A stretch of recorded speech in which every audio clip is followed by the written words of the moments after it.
Mahigit 30,000 individual ang naapektuhan ng baha sa Marikina City.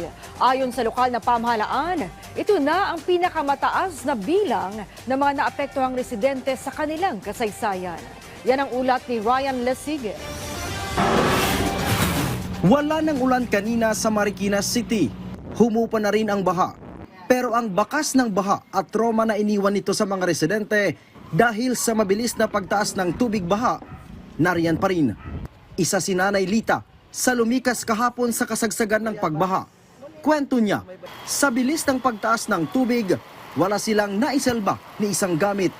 Si Nanay Lita, nanginginig at naluluha, hindi pa man nakikita ang kinahinatnan ng kanyang bahay.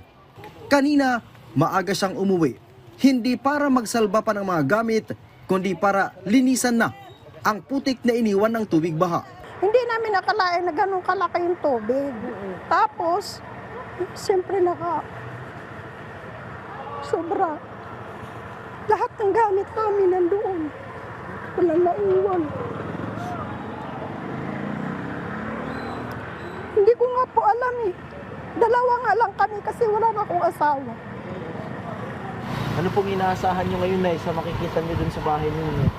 Ayun, siyempre mabigla po ako dahil siyempre may kapansanan din ako dahil na-opera po ako sa spinal. Hindi pa ako nakakabuhat.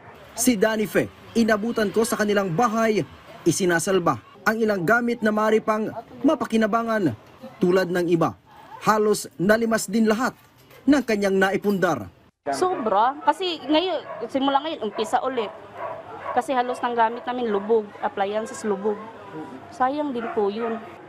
Dito sa Barangay Malanday sa Marikina City, umabot daw sa hanggang lagpas tao yung tubig baha. Kung kaya't yung mga ganitong plastic cabinet na punong-puno ng mga damit ay hindi na rin napakinabangan matapos yung pagtaas ng tubig baha.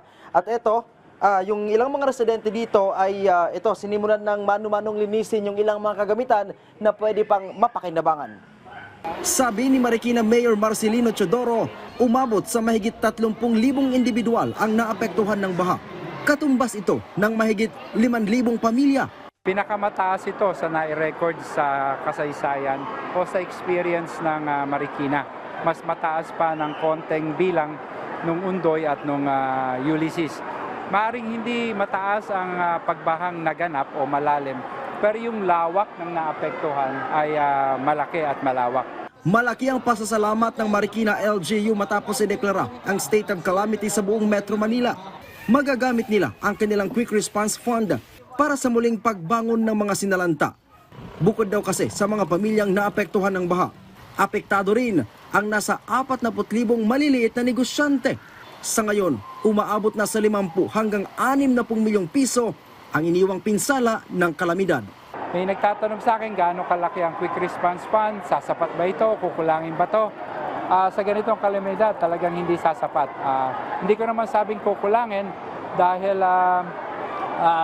sa karanasan natin, ang budget naman natin pwede nating i-realign. Sinimulan na ang pamamahagi ng family food packs sa mga biktima ng baha.